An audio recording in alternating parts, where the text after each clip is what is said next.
Charles Morin, gérant de la société Concorde Étoile, qui développe une marque qui s'appelle Expatrissimo. Comme le nom l'indique, c'est de l'immobilier dédié aux expatriés, les Français qui vivent à l'étranger.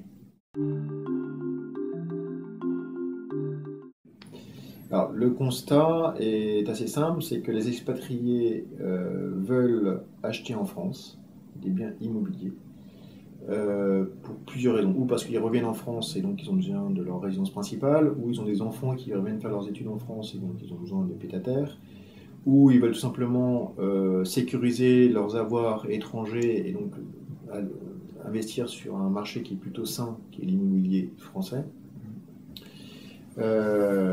Et jusqu'à présent, il n'y avait aucun service, ou en tout cas aucune structure qui était dédiée pour eux pour acheter un bien immobilier en France. Ok. Donc le but d'Expatrissimo est de réduire et d'annuler la distance entre l'expatrié et la France, c'est-à-dire leur permettre d'avoir tous les éléments pour acheter le bien en France, avec tous les services qui sont autour de cet investissement, qui sont les banques, les notaires, les entrepreneurs pour les travaux éventuels, ou la location s'il y a besoin de location, voire une conciergerie s'il y a une conciergerie. Donc la particularité d'Expatrissimo, c'est de permettre à l'expatrié de prendre sa décision en toute transparence, c'est-à-dire qu'on lui montre à 360 degrés, plein écran, le bien immobilier qu'il visite, c'est-à-dire qu'il se trouve dans son bureau ou chez lui à Copenhague ou au Panama, et que il voit l'appartement comme si c'était un petit film qui lui permet de se dire bah, c'est ça, c'est ce que je recherche. Donc je prends un avion ou je prends un train pour le voir en vrai et faire la réservation, ou au contraire c'est pas ce que je recherche, c'est pas, je préfère un autre style et ça lui évite de prendre une semaine de vacances pour visiter différents biens immobiliers et d'acheter son bien comme ça.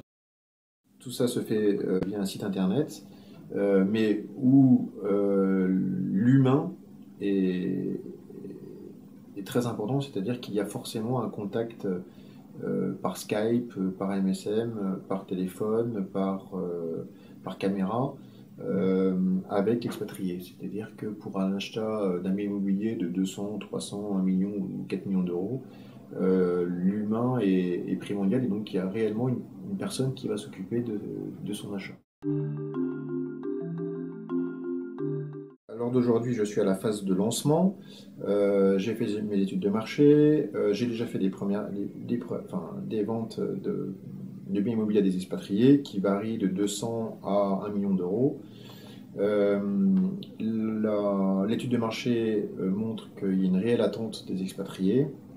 Maintenant, j'ai besoin de budget pour communiquer, c'est-à-dire aussi bien communiquer en France pour rentrer des mandats de vente que communiquer auprès des expatriés pour pouvoir faire connaître la marque, et que en même temps Expatrissimo soit la marque de référence dans ce domaine. C'est-à-dire que malheureusement ou heureusement, il faut impérativement communiquer fort et de façon importante pour que la marque soit une référence dans le domaine.